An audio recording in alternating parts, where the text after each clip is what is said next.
Welcome back to this panel discussion, Trends in Satellite Acquisition, Augmenting Government SATCOM, sponsored by SES Government Solutions, here on Federal News Radio 1500 AM and federalnewsradio.com. Our guests today are Eron Miller. He's the Chief of the Services Division for the SATCOM Center at the Defense Information Systems Agency, and Ben Camerlin, the SATCOM Program Manager at the General Services Administration. And Eron, I wanted to ask you, continuing with our theme here of innovation ways to get satellite communications to a customer, one of the things that some agencies are looking at, one of the techniques, is to put a hosted payload aloft, that is their own communication device on somebody's commercial satellite. But that's one of many of the innovations that you're seeing. That's right, Tom. And I think the department is interested in having an innovative approach moving forward with SATCOM, whether that be a hosted payload, which will require us to have our global enduring requirement well-defined, and then partner with industry on a hosted payload. I think that gives us an opportunity to have a shared investment and to save some money for the taxpayer. But we're also looking or very interested in leverage other capabilities that commercial brings to the table. There's a bunch, like Ben mentioned earlier, there are some high-capacity, high-throughput satellites being launched. There are some new global managed service solutions being offered.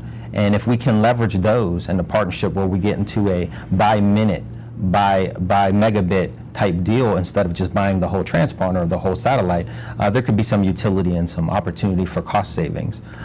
So we're interested in many of the innovative solutions. It's just a matter of understanding our requirement, understanding our enduring need, and then, like I said, making the right investment, the right deal. Because a hosted payload is definitely a risk management and a shared risk situation. Sure. More so than you launch it and we'll buy the service. Yes, we're invested in that for a 10 to 15 year period, and we have to make sure the security aspects are covered, make sure we can leverage that investment for the time frame. The best time would have been to make that would have been right in 2000, right over the Middle East, because we'd have leveraged every bit of it. Right now, launching a host payload over the Middle East may or may not be the best solution for the department, because you have to know where your mission is going the next 10, 15 years. And of course, that's basically anybody's guess. Yes, sir. All right, and at GSA, I mean, what are some of the ways that you're looking to get greater bandwidth, greater capability at increasingly lower cost to customers that ask both those questions? Sure. So we're definitely looking at hosted payloads, as you'd mentioned, for the rest of our federal government customers, where they might have a very specific scientific or meteorological type of mission where you can bolt on a small payload to a commercial launch. And that really helps offset the costs where you don't have to design, develop, and launch your own full satellite. So they can really share some of those costs for the hosted payloads for those missions. And then, as Eron mentioned, we're definitely looking at the managed services and the high throughput capacity satellites, just to make sure that those options are available for our GSA contracts for the federal government to procure. And what are the economics of this high throughput, high bandwidth? Because in some ways you're paying for a premium service, but as it approaches ground or land type of speeds and throughputs, then do you need the satellite? I mean, how do you balance all of that? Well, you're still going to need the satellite, because the main time satellite communications comes into play is when there's no other ground infrastructure available. One of the greatest advantages of the high throughput satellites is the shared modem technology, where basically all users are in the same network. So it's more of a internet type communications as opposed to a dedicated, think back to a leased ISDN line as compared to a your 50 meg at-home internet connection that we have today. So you do see a lot of offsets on the shared use of it. One of the disadvantages, a lot of those use proprietary terminal and modem technologies.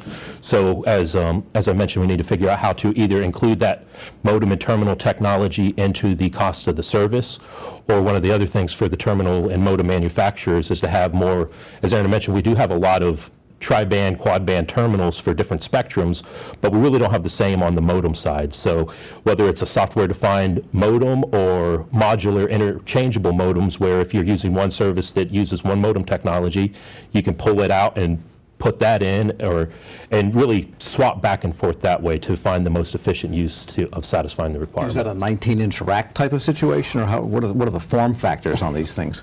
Well, form factor is always an issue, and I think it differs. I mean, some of our platforms are airborne, they're airplanes, they're UAVs, or they're man packs. So it all depends on the mission and on the type of service being provided.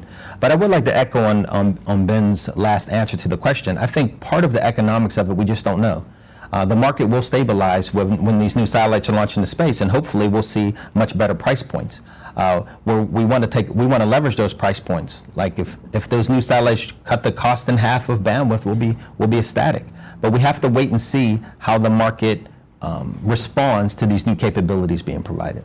And I guess a final question we should touch on today, because it is communications, it is digital, and so the cybersecurity question comes up for these types of communications.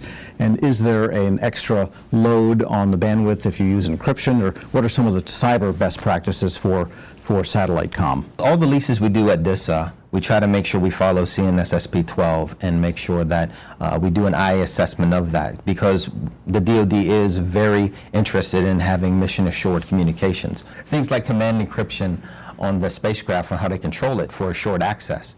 And yes, all of our communications should be encrypted by bulk encryption and type 1 encryption as it supports the mission set. And do you find that too for the commercial side or the government civilian side, that they care about that as much as they do for any other cyber? Yes, I think it's cybersecurity is definitely a risk for the entire government, and we do, as Eron mentioned, we do ensure that all of our contractors and suppliers are in compliance with the national policy on spacecraft encryption and using command encryption for the capacity that they provide.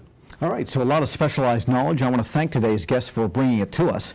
Ben Camerlin is the SATCOM Program Manager at the General Services Administration, and Eron Miller is the Chief of the Services Division for SATCOM Center at the Defense Information Systems Agency.